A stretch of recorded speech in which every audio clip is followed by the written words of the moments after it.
Queridas hermanas y hermanos, para tratar de explicar el Evangelio del día de hoy, inicio hablando de dos jóvenes. Uno que intentó llegar a tener un título, hizo todo lo necesario para ello. Se preparó para el examen de admisión de la universidad, no faltó a ninguna de las clases, cumplió con todas las tareas, sacó excelentes resultados en los exámenes y así obtuvo el título primero de licenciado, después de maestro, la maestría y finalmente el doctorado. En cambio, otro joven nunca estudió, nunca tuvo aprecio a las clases, nunca pudo aprobar ningún examen, sino que fue a una parte de aquí de la Ciudad de México que todos conocen como el Portal de Santo Domingo, donde dicen que hacen copias de títulos, es decir, títulos falsos, y este joven se ostentó, por lo tanto, como licenciado, como maestro y como doctor.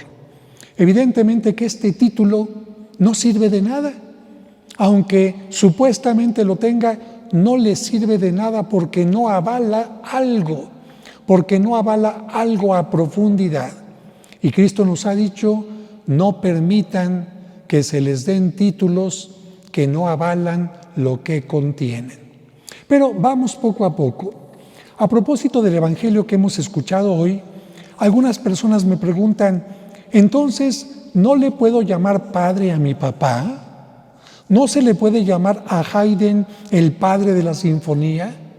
¿No puedo llamarle maestro a quien me ayudó a tener tantos conocimientos en la vida? ¿No le puedo llamar guía a quien me ayudó a hacer una visita maravillosamente explicada al Museo de Antropología?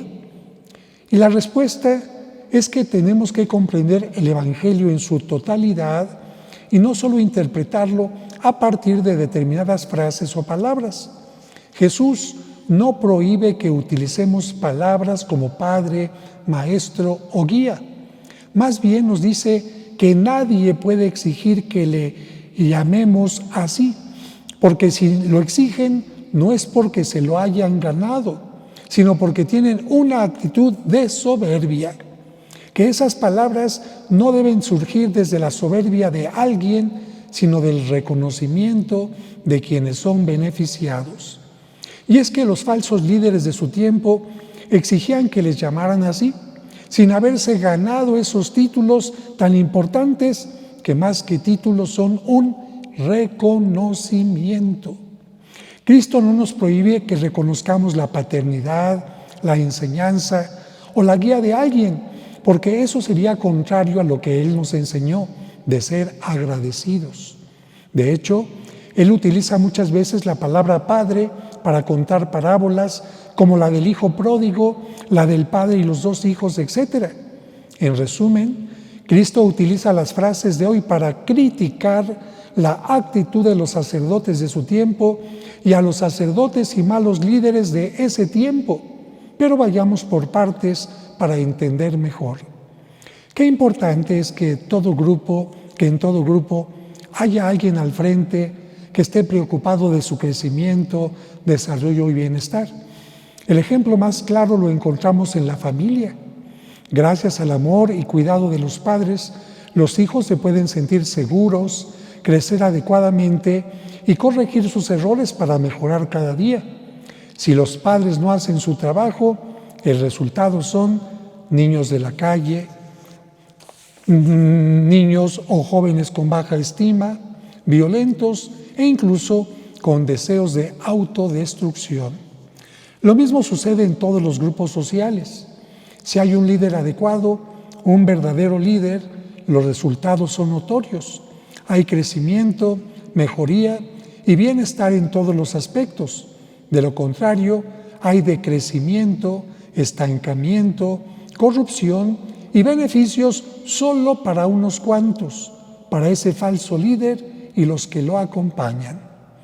Todos los que logran alcanzar un liderazgo, por muy honestos que hayan sido hasta el momento, siempre tienen la tentación de desviar su atención de los ideales para colocarla en sus intereses personales y a través del poder servirse y no servir. Por eso cuando el pueblo de Israel le pidió a Dios reyes para que lo gobernaran, Dios aceptó su petición, pero no solo les dio reyes, sino también profetas, cuya misión siempre fue y será animar a los buenos gobernantes y denunciar a los que no lo son, o a los que comenzaron bien pero después desviaron sus pasos. De esto nos hablan las lecturas de hoy.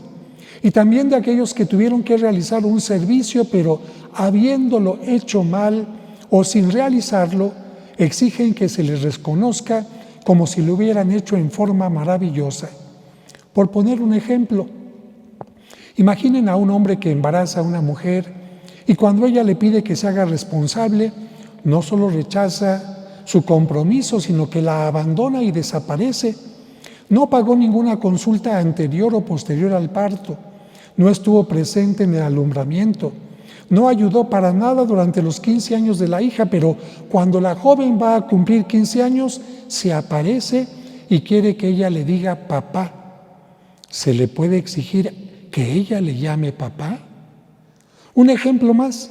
Imaginen a una persona que tiene la responsabilidad de dar clases a un grupo de niños, pero falta constantemente. Cuando asiste, da las clases de mala gana, no las prepara, discrimina y agrede verbalmente a los alumnos, no responde a las preguntas y dudas de los alumnos y, por supuesto, no cumple con el programa de enseñanza que debería haber dado. Pero eso sí, exige que todos le llamen maestro. ¿Se puede exigir a los alumnos que le llamen maestro?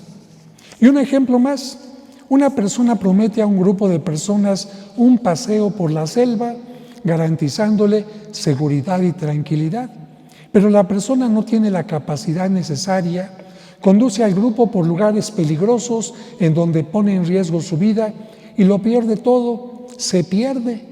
Afortunadamente, un grupo de rescate salva al grupo, pero la persona quiere que le llamen guía.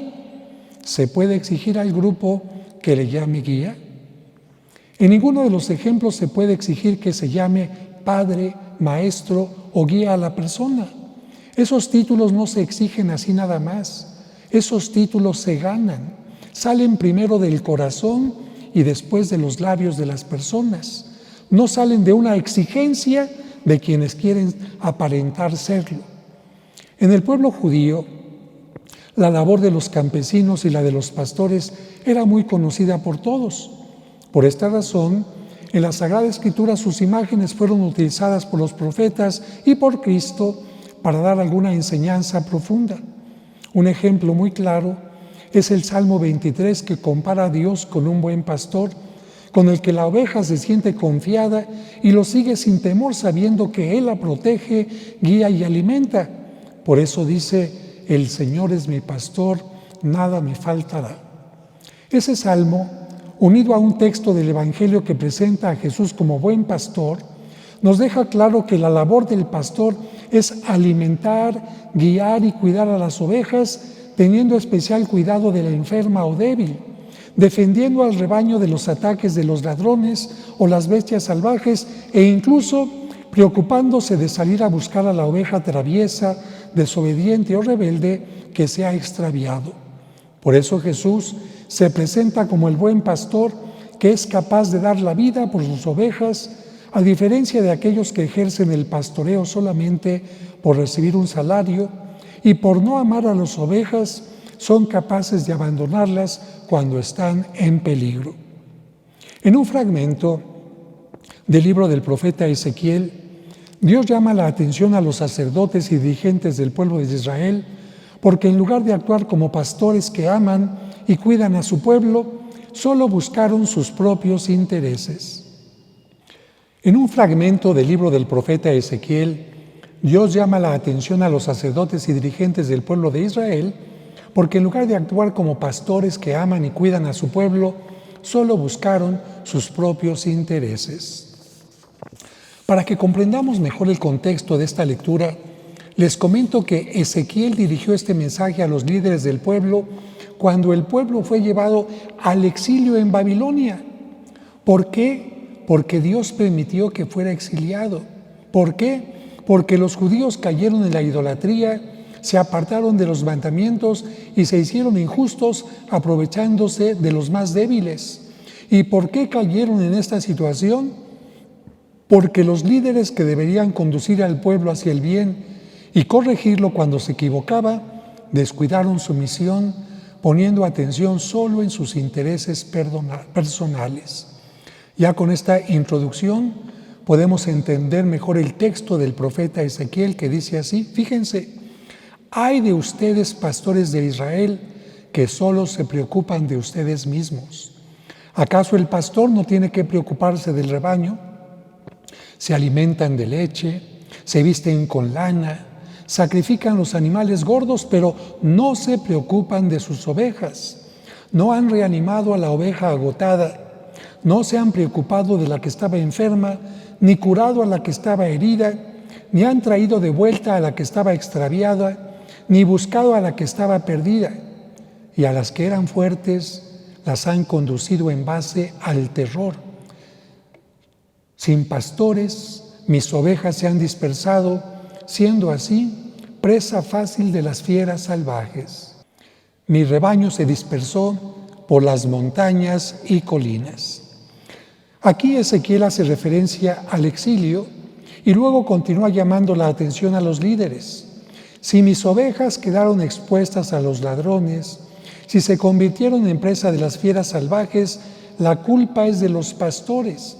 Mis pastores no se preocuparon de mis ovejas, se preocuparon de sí mismos, pero no del rebaño. Por eso, ya no serán más los pastores de mi rebaño, pastores que solo se preocupan de sí mismos. Y el profeta concluye profetizando que Jesús vendrá como buen pastor. Así lo profetiza: yo me ocuparé de mis ovejas y las sacaré de todos los lugares por donde se dispersaron ese día de negras nubes y tinieblas.